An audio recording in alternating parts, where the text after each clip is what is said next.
Yes, good evening everyone. So welcome back to our channel.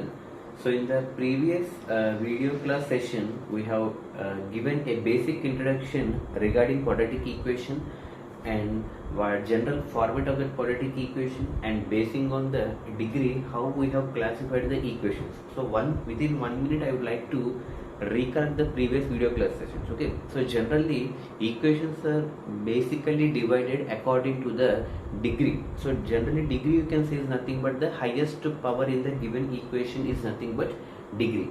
So in that one, if the equation is having degree 1, it is called as a linear equation, and if the equation is having degree 2, it is called as a quadratic equation, and if the equation is having degree 3, it is called as a cubic equation, and similarly if the equation is having the degree 4, it is called as a biquadratic equation. So among that one, the topic which we are going to discuss right now is about the quadratic equation. So already previous video class we have discussed about the general format. So ax square plus bx plus c is the general format for a given quadratic equation. So what is the general format? Ax square plus bx plus c equal to 0 is the general format for a given quadratic equation, and for that given quadratic equation we need to find out the discriminant value also. So in the previous video session we have discussed about how to find the discriminant for a given quadratic equation. ఇచ్చినటువంటి quadratic equation కి మనం discriminant అంటే d value ఎలా కడతాము. So we have to use the formula to calculate discriminant. D is equal to b square minus 4ac. So already we have discussed that one. So to find out the discriminant d value we have to use the formula b square minus 4ac. So b square minus 4ac అనే ఫార్ములాను ఉపయోగించి వాడు ఇచ్చినటువంటి quadratic ఈక్వేషన్కి we need to find out the discriminant value. మరి ఇక్కడ BAC ఇవి ఎక్కడి నుంచి వస్తాయి అంటే వాడు ఇచ్చినటువంటి క్వాడ్రాటిక్ ఈక్వేషన్ని దట్ ఈక్వేషన్ ఈ should be compare to the general format ax square plus bx plus cతో వాడు ఇచ్చినటువంటి ఈక్వేషన్ కనుక కంపేర్ చేస్తే మనకి ABC వాల్యూస్ వస్తాయి. ఆ వచ్చినటువంటి ABC వాల్యూస్ని మనం d equal to b square minus 4ac కనుక సబ్స్టిట్యూట్ చేయగలిగితే, if we could substitute the given values of ABC in the formula of b square minus 4ac, we will be able to gain the discriminant value for a given quadratic equation. So ఇప్పుడు దీన్ని బట్టి మనం ఆ roots అంటే quadratic equation యొక్క nature ఎలా ఉంటుంది అంటే, ఫర్ ఎగ్జాంపుల్ క్వాడ్రాటిక్ ఈక్వేషన్ అంటే ఏం చెప్పుకున్నామండి, డిగ్రీ అనేది ఎప్పుడు కూడా 2 ఉండాలి. అంటే హైయెస్ట్ పవర్ అంటే డిగ్రీ అనేది ఎప్పుడు 2 ఉండాలి. ఆ 2 అంటే ఇక్కడ ఏంటి, నెంబర్ ఆఫ్ రూట్స్ కూడా మనకి 2 వస్తాయి. అంటే బేసింగ్ ఆన్ ద డిగ్రీ బట్టి మనకి నెంబర్ ఆఫ్ రూట్స్ అనేవి రావడం జరుగుతుంది. So already this concept was discussed in polynomials. Okay, so degree బట్టి మనకి రూట్స్ వస్తాయి. ఇక్కడ క్వాడ్రాటిక్ ఈక్వేషన్ కాబట్టి definitely the degree must be 2 and as well as the number of roots also will be the 2 because the number of roots will depend upon the degree of the equation. It's clear అన్నమాట. అయితే ఇప్పుడు ఆ roots యొక్క nature ఎలా ఉంటుంది అంటే basing on the discriminant బట్టి ఉంటుందండి. So basing on the value of the discriminant only the roots యొక్క నేచర్ అనేది డిపెండ్ అవుతుంది. అంటే వాడు ఇచ్చినటువంటి క్వాడ్రాటిక్ ఈక్వేషన్ యొక్క రూట్స్ యొక్క నేచర్ అది ఎలా ఉంటుంది అంటే it is basing upon the D value only. అంటే ఇప్పుడు ఫర్ ఎగ్జాంపుల్ మనం కట్టినటువంటి డి వాల్యూ కనుక గ్రేటర్ దెన్ 0 అయితే రూట్స్ ఎలా ఉంటాయి, లేదా మనం కట్టినటువంటి డి వాల్యూ కనుక లెస్ దెన్ 0 అయితే మనకి రూట్స్ ఎలా ఉంటాయి, అలాగే మనకు కట్టినటువంటి డి వాల్యూ కనుక ఎగ్జాక్ట్గా 0కి ఈక్వల్ అయితే రూట్స్ ఎలా ఉంటాయి. అంటే that is nothing but the nature of roots by basing upon the discriminant. So first of all we need to find the discriminant for a given quadratic equation. After that discriminant only we have to judge the roots. అంటే ఆ roots ఎలా ఉంటాయని చెప్పి ఎప్పుడు మనం judge చేస్తామంటే after finding the discriminant value only. ఇది మనకి ఎగ్జామినేషన్స్లో అడుగుతూ ఉంటాడు, what is the nature of the given quadratic equation చెప్పి వాడు ఏదో ఒక ఈక్వేషన్ ఇస్తాడు. ఆ ఇచ్చినటువంటి ఈక్వేషన్కి నేచర్ కట్టమంటూ ఉంటాడు. నేచర్ మనం ఎలా కడతాము, first step we need to find out the discriminant value. D value కట్టిన తర్వాత ఆ వచ్చినటువంటి డి వాల్యూ బట్టి మనం నేచర్ అనేది చెప్తాం. So in order to calculate the nature first of all we need to find the discriminant. So after calculation of the discriminant only we need to go for the nature, and nature always depends upon the discriminant value.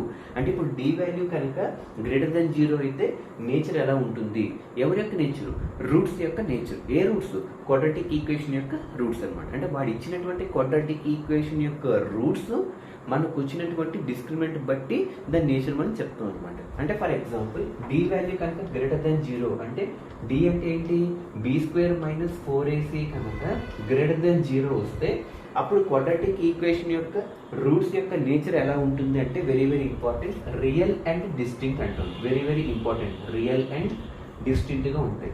So first of all we need to understand the basic concept. ఇది ఎప్పుడు ఎలా ఉంటుంది, real and distinct ఎలా ఉంటుంది అంటే ఎప్పుడు వస్తుంది possibility అంటే మనకు వచ్చినటువంటి డి వాల్యూ కనుక గ్రేటర్ దెన్ 0 వస్తే, అంటే I mean D is nothing but b² - 4ac అంటే b² - 4ac అన్నది కనుక గ్రేటర్ దెన్ 0 వస్తే అంటే పాజిటివ్ వాల్యూస్ కనుక వస్తే మనకు వచ్చినటువంటి రూట్స్ అన్ని ఎలా ఉంటాయి, రియల్ అండ్ డిస్టింక్ట్గా ఉంటాయి. డిస్టింక్ట్ అంటే 2 డిఫరెంట్ వాల్యూస్ అని అర్థం. మరి గెట్ మై పాయింట్ అన్నాడు. సో 2 డిఫరెంట్ వాల్యూస్ అని అర్థం. సో మనకు వచ్చినటువంటి గ్రాఫ్ కూడా మనకి ఈ పాసిబిలిటీస్లో వస్తుంది. అంటే మీరు అబ్జర్వ్ చేస్తే, సో మీరు అబ్జర్వ్ చేస్తే మనకి ఇలా వస్తూ ఉంటుంది అంటే 2 యాక్సిస్ని టచ్ అవుతూ పాజిటివ్లోనే ఉంటుంది, నెగిటివ్లో కూడా ఉంటుంది అనమాట. So this is the nature of the first condition. Second condition ఏంటి, డి వాల్యూ కనుక లెస్ దెన్ 0 వస్తే, అంటే డి వాల్యూ అంటే ఇక్కడ ఏంటండి b² - 4ac నువ్వు కట్టినటువంటి b² - 4ac కనుక లెస్ దెన్ 0 వస్తే అక్కడ రియల్ రూట్స్ ఏమీ ఉండవు, అంటే నో రియల్ రూట్స్ ఎగ్జిస్ట్. మరి రియల్ రూట్స్ లేనప్పుడు ఏముంటాయి అంటే ద రూట్స్ ఆర్ ఇమాజినరీ. ఏమంటే వస్తుంది మనం, the roots are imaginary. So ఈ కండిషన్ ఎప్పుడు వస్తుంది, నువ్వు కట్టినటువంటి డిస్క్రిమినెంట్ కనుక లెస్ దెన్ 0 కనుక వస్తే then we can say that the roots for the given quadratic equation are imaginary in nature. It indicates that there is no existence of the real roots. Real roots మనకి అక్కడ లేవు because the roots will be imaginary because the discriminant value is less than 0. So అప్పుడు మనకి imaginary roots కాబట్టి మనకి ఈ గాల్లో పైన ఇలా ఉంటూ ఉంటాయి. సో మనకి ఎక్కడ కూడా యాక్సిస్ టచ్ అవ్వవు. సో యాక్సిస్ టచ్ అవ్వట్లేదు అంటే there is no existence of real roots. ఇది ఫస్ట్ కేసు ఎప్పుడు డి కనుక గ్రేటర్ దెన్ 0 అయినప్పుడు రఫ్ గ్రాఫ్ ఇలా వస్తుంది, డి కనుక లెస్ దెన్ 0 అయినప్పుడు మనకి గ్రాఫ్ ఇలా వస్తుంది. సో రియల్ అండ్ డిస్టింక్ట్ అవ్వాలంటే కండిషన్ ఎలా ఉండాలి, డి అనేది గ్రేటర్ దెన్ 0 కనుక ఉంటే రూట్స్ అనేవి ఎలా ఉంటాయి, రియల్ అండ్ డిస్టింక్ట్గా ఉంటాయి. ఒకవేళ డి వాల్యూ కనుక లెస్ దెన్ 0 ఉంటే రూట్స్ అనేవి ఇమాజినరీగా ఉంటాయి. ఇన్ కేస్ నువ్వు కట్టినటువంటి డి వాల్యూ కనుక ఎగ్జాక్ట్గా 0 వచ్చింది అనుకోండి, డి వాల్యూ అంటే ఏంటి b² - 4ac కనుక ఎగ్జాక్ట్గా 0 వస్తే the roots are real and equal. రూట్స్ ఎలా ఉంటాయి మనకి, రియల్ అండ్ ఈక్వల్. ఇవి మనం గుర్తుపెట్టుకోవాలి. వీటిని మనం నేచర్ అని చెప్తూ ఉంటాం. రియల్ అండ్ డిస్టింక్టా, ఇమాజినరీయా, రియల్ అండ్ ఈక్వలా. సో దీన్ని మనం నేచర్ అని చెప్తాము, దీన్ని మనం డిస్క్రిమినెంట్ అంటాం. So now we can say that there is a relationship between discriminant and nature. So ఇక్కడ మీరు అబ్జర్వ్ చేయండి, D greater than 0, D less than 0, D equal to 0. ఇది డిస్క్రిమినెంట్ వాల్యూస్, ఇది nature of the roots. So ఇప్పుడు మీరు observe చేసి discriminant and nature of రూట్స్కి మంచి relation మనకు అర్థం అవుతుంది అనమాట. డి వాల్యూ కనుక గ్రేటర్ దెన్ 0 కనుక వస్తే the roots are real and distinct అవుతాయి. In case if D value is less than 0 అంటే the roots will become imaginary. It indicates that there is no existence of the real roots. And finally if the D value discriminant కనుక ఎగ్జాక్ట్గా 0 కనుక వస్తే the roots are real and equal. So మరి దీనికి graph ఎలా వస్తుంది అంటే ఎగ్జాక్ట్గా యాక్సిస్ని టచ్ అవుతూ వస్తుంది అనమాట ఇలా. సో మీరు అబ్జర్వ్ చేస్తే మూడింటికి 3 రఫ్ గ్రాఫ్ అండి. సో మనకి ఎగ్జామినేషన్ పాయింట్ ఆఫ్ వ్యూలో ఏది ఎలాగైనా అడగచ్చు. Draw a suitable graph for b² - 4ac greater than 0, draw a suitable graph for b² - 4ac exact equal to 0, and draw a suitable graph for b² - 4ac less than 0. అలాగే nature కూడా అడుగుతూ ఉంటాడు. Okay, so nature ఎలా చెప్తాము, basing on the discriminant బట్టి ఉంటుంది అనమాట. So this is the relationship between discriminant and nature of roots. So let us do an example. So example చేస్తే మనకు అర్థం అవుతుంది. సో దీన్ని బేస్ చేసుకుంటే we'll go with one example, then we can conclude the session. So let us go with one example. I am taking 3x² minus 2x plus 3 ఇలా ఉందనుకోండి. 3x² minus 2x plus 3. Okay, so first of all I need to find the nature of the roots. Nature ఏంటి, ఇచ్చినటువంటి quadratic equation కి I need to find the nature of the roots. Nature find out చేయాలంటే first of all we need to calculate the discriminant. Discriminant కట్టకుండా మనం నేచర్లోకి వెళ్ళకూడదు. It is not possible. So first step we need to find out the discriminant. Discriminant ఏ form లో ఉపయోగించేస్తాం, b² - 4ac. అంటే first మనకి ABC వాల్యూస్ తెలియాలి. సో కంపేర్ చేసుకుంటే ఏ ప్లేస్లో మనకి ఎంత ఉంది, 3 ఉంది, బి ప్లేస్లో -2 ఉంది, సి ప్లేస్లో 3 ఉంది. సో ఈ మూడింటిని ఉపయోగించుకుని d is equal to b square minus 4ac కనుక అప్లై చేయగలిగితే in the place of b we are having -2 అంటే b square minus 4 into in the place of a we are having 3 in the place of c we are having 3.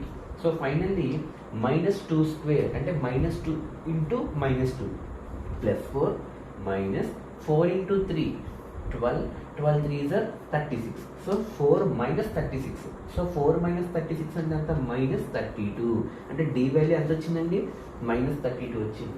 అంటే ఇప్పుడు మీరు observe చేస్తే ఇక్కడ +32 రాలేదు, -32 వచ్చింది. అంటే ఇప్పుడు ఈ d వాల్యూ అన్నది లెస్ దాన్ 0లో ఉందా గ్రేటర్ దాన్ 0లో ఉందో have to analyse now. Okay, so here -32 indicates that d value is less than 0 because -32 అన్నది నెగిటివ్ నెంబర్ కాబట్టి it is always less than 0.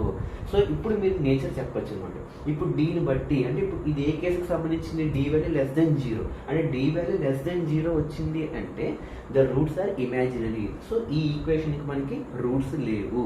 So finally you can write the nature as roots are imaginary. Roots ఎలా ఉన్నాయండి మనకి imaginary అని రాస్తాం. ఎందుకు d value అనేది మనకి లెస్ దెన్ 0 వచ్చింది కాబట్టి. సో లెస్ దెన్ 0 వచ్చింది కాబట్టి ఇమాజినరీ రూట్స్ కాబట్టి మనకి రఫ్ గ్రాఫ్ మనకి ఇలా గాల్లో ఉన్నట్టుగా కనబడుతుంది.